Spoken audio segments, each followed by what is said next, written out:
on what we just saw?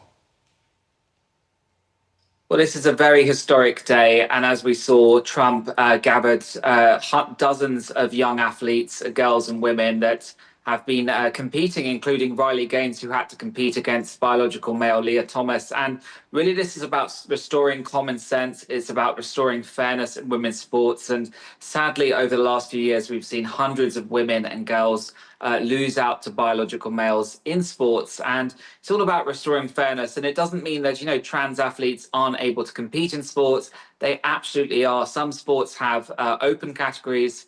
Some cycling competitions have open categories where transgender athletes can compete. And they also have, obviously, of course, the men's category where they can also compete. So it's not about excluding anyone, but it's simply about restoring fairness, because we know biological males do have a significant advantage over women.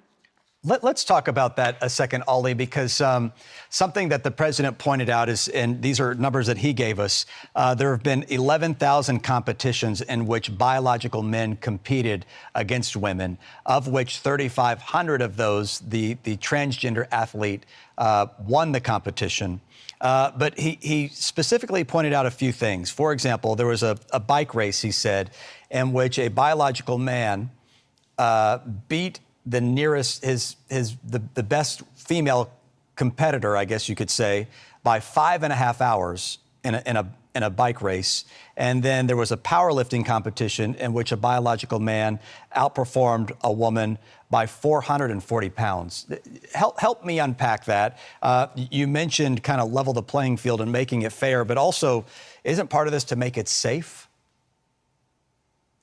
Absolutely. We heard President Trump directly speak to Peyton McNabb, who was in the crowd behind him. And she was actually a teen volleyball player. She was injured by a transgender player who hit the ball, hit her on the head, and she collapsed and was unconscious. And she has suffered medical issues ever since. So, in the interest of not only fairness, but also protecting women's and girls' safety, because we know, again, biological males have a larger muscle mass.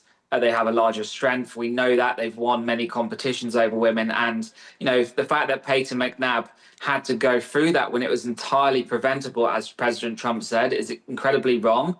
But thankfully, this has now been fixed, and President Trump has just signed this order. What's the argument, Oli, on the other side? What's the argument for allowing biological men to compete against women? Well, transgender athletes claim that they are women. They believe they are women, so they think it's in their right to compete as women. And they try to claim that after 11 or 12, if they start puberty blockers, their testosterone levels are low enough to compete. But it's still simply not the case. They still have high testosterone levels, regardless of how many hormone and puberty blocker suppressants they take.